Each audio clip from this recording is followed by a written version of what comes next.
We got to spend an exciting day going to see Santa in the North Pole. May Diddy was home to visit, so as a proud mom, I took her on an adventure. There are lots of people in Mount Pleasant, Iowa, and we weren't quite sure how long it would take to get from Mount Pleasant to the North Pole. Luckily, the train was very speedy, and it only took a few minutes. We had a very nice ride, and we even got a ticket, just like in Polar Express. One of the things I like the best, you can see the conductor behind May. They were all dressed up, just like in the movies, and there even was a caboose. We got to sit in it, and we got to sit on the upper level, so it was pretty cool. And he even punched our ticket. I didn't lose mine, don't worry. We looked outside, and everybody was happy and waving. Every one of Santa's helpers was in on this North Pole Express trip, and we sure did have a great time. We took a ride, the weather changed, and the next thing you know, the train stopped at the North Pole.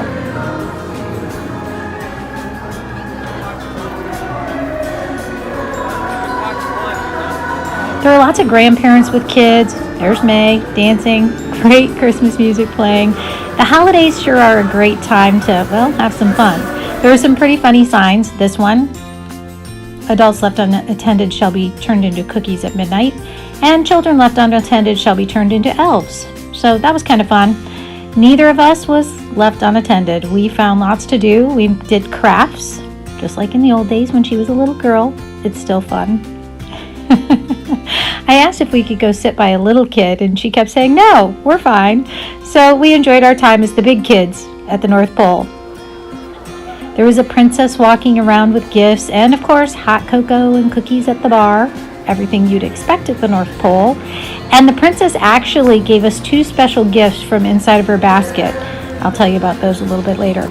This is all about trains, and so we got to look at the train sets. May even stepped up and took a turn at running them. There was really a big crowd from time to time, and oh, right there's definitely a crowd because that's Santa in that train. So we got to visit with Santa a little bit later as well.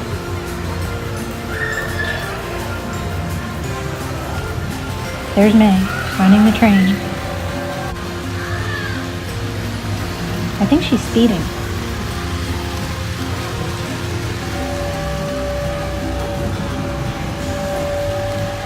I don't know about your house. I think Santa has different ways of treating each family, but Santa brings presents, and he always has since May was a little girl, in a special wrapping paper. And we were so surprised that at the North Pole, they had the Santa wrapping paper. They also had, as I mentioned, hot chocolate. So there's May checking out the train. That's Santa's train right there. He's in one of the cars. And there he is. We got to meet the big guy himself. He asked us what we wanted for Christmas, and he told May to keep her room clean. Wonder what he knows about her life at college. We had a great day. Lots of fun. Took a few selfies. She made me a new emoji because I guess my face shape and eye shape were off. So now I have a new emoji if I send you anything from my phone. There's May. Oh, she got a haircut that day too. And there's me. We rode the train back. The ride back from the North Pole was actually shorter than the way there. And when we arrived, it was dark outside. Absolutely beautiful with all those Christmas lights, holidays to a T. And here's the gift we got from the princess, matching rings. So that's our day at the North Pole. I hope you had fun watching it because we sure had fun making this video. We're the Diddy Girls.